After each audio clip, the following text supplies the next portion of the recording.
नमस्कार साथियों, स्वागत है आज की 50 बड़ी और धमाकेदार खबरों के सफर में। बताइए आप हमें किस जगह से देख रहे हैं, कमेंट में जरूर लिखिए। अगर अभी तक चैनल को लाइक और सब्सक्राइब नहीं किया है तो फटाफट कर लीजिए, क्योंकि आगे आने वाली खबरें हैं एक से बढ़कर एक।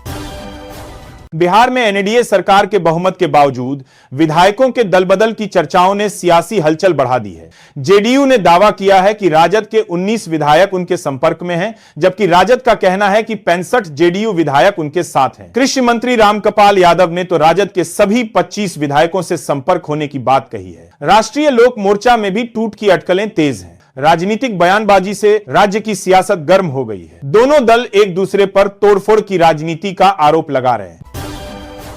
मुख्यमंत्री योगी आदित्यनाथ के नेतृत्व में उत्तर प्रदेश ऊर्जा क्षेत्र में बड़े बदलाव देखने को मिल रहे हैं। स्मार्ट मीटरिंग और सौर ऊर्जा के विस्तार ने बिजली की पारदर्शी बिलिंग सुनिश्चित की है। राजस्व घाटे में कमी और बिजली चोरी पर नियंत्रण से विभाग को राहत मिली है। राज्य सरकार ने बिजली वितरण को पूरी तरह डिजिटल बनाने का रोडमैप तैयार किया है। ऊर्जा मंत्री ने कहा कि यह नया उत्तर प्रदेश नई ऊर्जा की दिशा में ऐतिहासिक कदम है। सरकार अगले साल तक सभी जिलों में स्मार्ट ग्रिड सिस्टम लागू करने की योजना बना रही है। जम्मू कश्मीर के किश्तवाड़ और डोडा जिलों में चिल्लई कला की भीषण ठंड के बीच आतंकवाद विरोधी अभियान जारी है। भारतीय सेना ने दुर्गम इलाकों में अस्थायी पोस्ट बनाकर आतंकियों की तलाश तेज कर दी है। ड्रोन और नाइट विजन जैसी आधुनिक तकनीक का इस्तेमाल किया जा रहा है। सेना सभी सुरक्षा एजेंसियों के साथ मिलकर सर्च ऑपरेशन चला रही है। पाकिस्तान समर्थित आतंकियों की घुसपैठ रोकने के लिए निगरानी और बढ़ाई गई है। रक्षा सूत्रों के अनुसार कई इलाकों में मुठभेड़ की आशंका बनी हुई है। दिल्ली सरकार जल्द ही महिलाओं के लिए पिंक सहेली स्मार्ट कार्ड योजना शुरू करने जा रही है। इसके तहत महिलाएं डीटीसी और क्लस्टर बसों में मुफ्त यात्रा कर सकेंगी। ये कार्ड मौजूदा कागजी टिकटों की जगह लेगा, जिससे बार बार टिकट खरीदने की झंझट खत्म होगी। योजना के तहत यात्रा डेटा डिजिटल रूप से दर्ज होगा, जिससे सुरक्षा और पारदर्शिता दोनों बढ़ेंगी। दिल्ली सरकार का कहना है कि इससे महिलाओं की यात्रा और भी सुविधाजनक बनेगी। यह कार्ड बस स्टैंड और मोबाइल ऐप दोनों माध्यमों से जारी किया जाएगा। दान में मिले मोबाइल और लैपटॉप अब पार्टी के चुनावी वॉर रूम में अहम भूमिका निभाएंगे। इन उपकरणों से डेटा विश्लेषण, मतदाता संपर्क और सोशल मीडिया अभियान को नई ताकत मिलेगी। जमीनी स्तर पर समन्वय बढ़ेगा और सीमित संसाधनों में भी प्रभावी प्रचार संभव होगा। चुनाव अभियानों में तकनीक के उपयोग से सटीक रणनीति बनाना आसान होगा। यह पहल पार्टी को डिजिटल चुनाव अभियान में आगे ले जाने की दिशा में अहम मानी जा रही है। विशेष प्रशिक्षण के बाद इन्हें विभिन्न बूथों पर उपयोग में लाया जाएगा।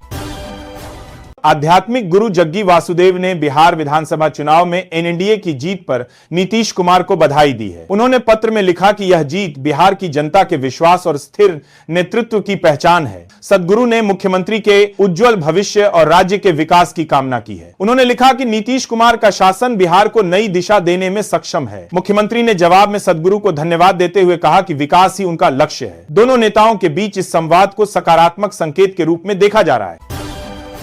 दिल्ली में गरीबों और मजदूरों के लिए 45 अटल कैंटीन की शुरुआत की गई है। यहां झुग्गी झोपड़ी में रहने वाले लोगों को सिर्फ 25 में गर्मा गर्म भोजन मिल रहा है। इससे गरीब परिवारों को रोजाना करीब 150 की बचत हो रही है। सिर्फ 2 दिनों में करीब 33,000 से अधिक लोगों ने यहां भोजन किया है। मेहनतकश और गिग वर्कर्स को भी इससे बड़ी राहत मिल रही है। हालांकि प्रशासन के सामने भीड़ प्रबंधन अब एक बड़ी चुनौती बन गया है।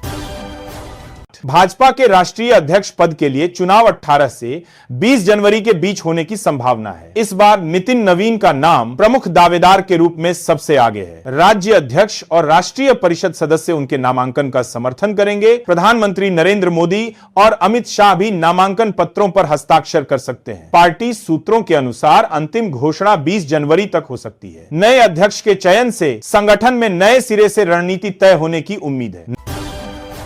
मेरठ में कड़ाके की ठंड और घने कोहरे से लोगों का जनजीवन प्रभावित है। शनिवार को न्यूनतम तापमान 8.4 डिग्री सेल्सियस दर्ज किया गया। हवा थमने के कारण वायु गुणवत्ता बेहद खराब हो गई है। मेरठ अब प्रदेश का चौथा सबसे प्रदूषित शहर बन गया है। जय भीमनगर इलाके में वायु गुणवत्ता सूचकांक 375 तक पहुंच गया। मौसम विभाग ने जनवरी के पहले सप्ताह में बारिश की संभावना जताई है। उन्नाव दुष्कर्म मामले में पूर्व विधायक कुलदीप सेंगर की जमानत के बाद विवाद फिर गहराया है। पीड़िता ने सीबीआई जांच अधिकारी पर न्याय प्रक्रिया से खिलवाड़ का गंभीर आरोप लगाया है। उसका कहना है कि जांच में फर्जी दस्तावेज जोड़े गए और जज से साठगांठ की गई। पीड़िता की मां ने भी जांच अधिकारी की कार्यप्रणाली पर सवाल उठाए हैं। सीबीआई मुख्यालय में शिकायत दर्ज कर कार्रवाई की मांग की गई है। मामले में फिर से विशेष जांच की संभावना जताई जा रही है। उत्तरकाशी में गंगोत्री राष्ट्रीय राजमार्ग पर खट्टू खाल के पास भारी भूस्खलन हुआ। इससे मार्ग कई घंटों तक पूरी तरह अवरुद्ध रहा और यातायात ठप हो गया। 3 घंटे की कड़ी मेहनत के बाद छोटे वाहनों के लिए सड़क खोली गई। बड़े वाहनों की आवाजाही अब भी रुकी हुई है और बीआरओ का काम जारी है। मलबा हटाने के लिए मशीनें लगातार काम कर रही हैं। प्रशासन ने यात्रियों को वैकल्पिक मार्ग का उपयोग करने की सलाह दी है। कश्मीरी फेरी वाले को वंदे मातरम न बोलने पर गांव से निकाल दिया गया। इस घटना का वीडियो सोशल मीडिया पर वायरल हो गया। वीडियो में एक युवक उसे धमकाता दिख रहा है और दोबारा गांव न आने को कहता है। पुलिस ने वीडियो संज्ञान में लेकर जांच शुरू कर दी है। अभी तक कोई औपचारिक शिकायत दर्ज नहीं की गई। मामले ने धार्मिक असहिष्णुता पर बहस को फिर से जन्म दिया है। गाजियाबाद ट्रैफिक पुलिस ने गूगल के साथ मिलकर डिजिटल स्पीड अलर्ट सिस्टम शुरू किया है। अब वाहन चालकों को गूगल मैप्स पर वास्तविक समय में गति सीमा की जानकारी मिलेगी। यह पहल तेज रफ्तार और दुर्घटनाओं पर अंकुश लगाने के लिए की गई है। दिल्ली मेरठ एक्सप्रेसवे और NH9 पर इसकी शुरुआत हो चुकी है। सड़क सुरक्षा बढ़ाने और चालकों को जागरूक करने पर जोर दिया जा रहा है। पायलट प्रोजेक्ट सफल होने पर इसे अन्य शहरों में भी लागू किया जाएगा। ठाणे नगर पालिका चुनाव से पहले महाराष्ट्र में सियासी तापमान बढ़ गया है। भाजपा और एकनाथ शिंदे की शिवसेना अब अलग अलग प्रचार कर रही है। दोनों सहयोगी दलों के बीच मतभेद की अटकलें तेज हो गई हैं। मुख्यमंत्री फडणवीस ने पार्टी नेताओं को संयम बरतने के निर्देश दिए हैं। राजनीतिक विश्लेषक इसे शिंदे के लिए बड़ी चुनौती मान रहे हैं। आगामी चुनाव में दोनों दलों की रणनीति पर सभी की निगाहें टिकी हैं। बांका जिले में अब गंगाजल खेतों की सिंचाई के लिए उपयोग में लाया जाएगा। एक 800 करोड़ की गंगाजल उद्धव योजना से मुंगेर और भागलपुर के किसान लाभान्वित होंगे। अजगैवीनाथ धाम से बधुआ डैम तक 56 किलोमीटर पाइपलाइन बिछाई जा रही है। बिहार सरकार ने सब्जी उत्पादन बढ़ाने और किसानों की आय दोगुनी करने का लक्ष्य तय किया है। इस योजना में आधुनिक तकनीक और जैविक खेती को प्राथमिकता दी गई है। सरकार का दावा है कि इससे ग्रामीण अर्थव्यवस्था को नई ऊर्जा मिलेगी। केंद्रीय महिला एवं बाल विकास मंत्रालय ने बाल विवाह मुक्त भारत अभियान की शुरुआत की है। लक्ष्य है कि वर्ष 2030 तक देश को पूरी तरह बाल विवाह से मुक्त किया जाए। झारखंड के दुमका उपायुक्त अभिजीत सिन्हा ने पंचायत स्तर पर निगरानी बढ़ाने के निर्देश दिए हैं। शादी का रिकॉर्ड रखने और जागरूकता अभियान चलाने की योजना बनाई गई है। बाल विवाह के मामलों में त्वरित कार्रवाई सुनिश्चित की जाएगी। सरकार का कहना है कि यह अभियान सामाजिक सुधार की दिशा में ऐतिहासिक कदम है।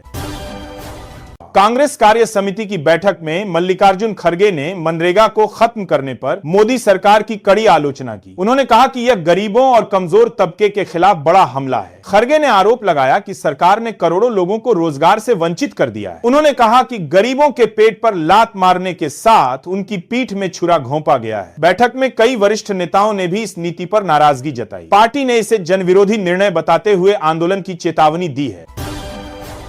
महबूबा मुफ्ती ने जम्मू कश्मीर हाईकोर्ट के एक फैसले पर नाराजगी जताई है। उन्होंने कहा कि लोगों को अब मुद्दे उठाने का भी अधिकार नहीं बचा है। मुफ्ती ने इस फैसले को लोकतांत्रिक आवाज दबाने का प्रयास बताया। उन्होंने अभिव्यक्ति की स्वतंत्रता और नागरिक अधिकारों पर चिंता जताई। पीडीपी प्रमुख ने कहा कि जम्मू कश्मीर में लोकतंत्र कमजोर किया जा रहा है। उन्होंने लोगों से संवैधानिक अधिकारों की रक्षा के लिए एकजुट रहने की अपील की है। बागेश्वर धाम के प्रमुख धीरेन्द्र कृष्ण शास्त्री ने बांग्लादेशी हिंदुओं की सुरक्षा का मुद्दा उठाया है। भिलाई में कथा के दौरान उन्होंने मुख्यमंत्री विष्णुदेव साय की पत्नी कौशल्या साय से इस पर ध्यान देने की अपील की। उन्होंने कहा कि अगर आज हिंदुओं की रक्षा नहीं की गई तो कल बहुत देर हो जाएगी। शास्त्री ने कहा कि बांग्लादेश में हिंदुओं पर हो रहे अत्याचारों पर भारत को आवाज उठानी चाहिए। उन्होंने कहा कि धार्मिक भाईचारा और मानवीय संवेदना हमारी पहली जिम्मेदारी है। सभा में मौजूद लोगों ने भी उनके इस आह्वान का समर्थन किया।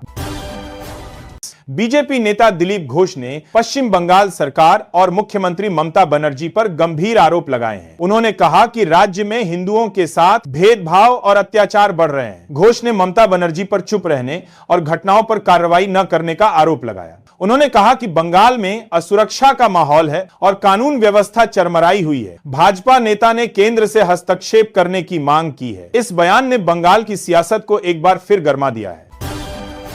कनाडा ने एक संदिग्ध महिला की तस्वीर जारी की है जो भारतीयों के प्रति नफरत और अपराध में शामिल होने की आशंका है। पुलिस ने जनता से अपील की है कि यदि कोई महिला को पहचानता है तो तुरंत संपर्क करे। यह कदम सुरक्षा एजेंसियों द्वारा संभावित खतरों को रोकने की तैयारी है। भारतीय समुदाय में इसके कारण सतर्कता बढ़ गई है। संदिग्ध महिला के खिलाफ कानूनी कार्रवाई की संभावना जताई जा रही है। पुलिस ने कहा कि हर नागरिक को सतर्क और सहयोगी रहने की आवश्यकता है।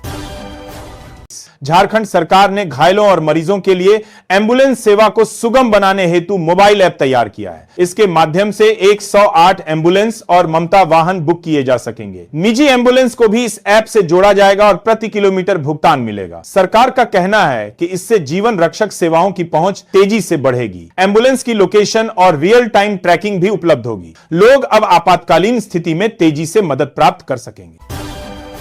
सांसद पप्पू यादव ने केंद्रीय मंत्री मनोहर लाल खट्टर से दिल्ली में मुलाकात की। उन्होंने पूर्णिया को वाणिज्यिक, शैक्षणिक और परिवहन केंद्र बनाने पर जोर दिया। शहरी विकास और बिजली व्यवस्था में सुधार की जरूरत भी उठाई गई। पप्पू यादव ने टेक्नो इकोनॉमिक फिजिबिलिटी स्टडी की मांग की, जिससे शहर का समग्र विकास और निवेश बढ़ाने में मदद मिलेगी। सांसद ने कहा कि जनता की सुविधा और रोजगार पर प्राथमिकता रहेगी।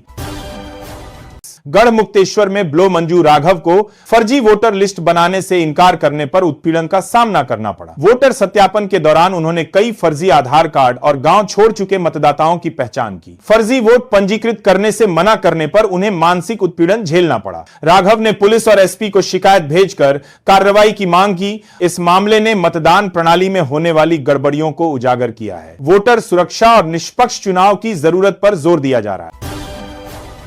भारत न्यूजीलैंड मुक्त व्यापार समझौते के तहत न्यूजीलैंड से सेब आयात पर सीमा शुल्क में कमी हुई। कश्मीर के सेब उत्पादक चिंतित हैं कि इससे स्थानीय उपज की कीमतें गिर सकती हैं। उत्पादक कोल्ड स्टोरेज में रखे गए सेब बेचने की प्रतीक्षा कर रहे हैं। उन्होंने सरकार से घरेलू उद्योग की सुरक्षा के लिए उपाय करने की मांग की है। किसानों का कहना है कि उनकी आजीविका खतरे में पड़ सकती है। उद्योग और किसान संगठनों में इस मुद्दे पर चर्चा तेज है।